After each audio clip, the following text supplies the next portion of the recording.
به نام خدا. در انتهای کلمات و در پستویی از واهمه، از هر آنچه که دلم میخواهد برای گفتن با تو سخن. واهمه ای از نوشتن، گفتن و آموختن. واهمه ای از کلمات، واهمه ای از خودم برای اشتباهات رنگارنگ. اما با دلی محلو از عشق و مهربانی آمدم در محضرت تا بیاموزم و بیاموزم.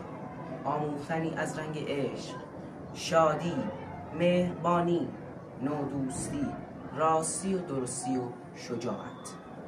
آمدم تا بیاموزم حقوق برابر و احترام متقابل بین تمامی انسان، خارج از هر دین و اعتقاد و رنگ. آمدم تا بیاموزم درخشش نام وطنم ایران بر ستور قله عشق و ایمان و انسانیت از کلاس و درس و معلم و من آغاز می شود. معلم عزیزم، من از سایه سار خرابه های افلاک در چشم ساران خرم عشق با تو سخن میگویم و روزت را شادمانه تبریک میگویم. روزت مبارک.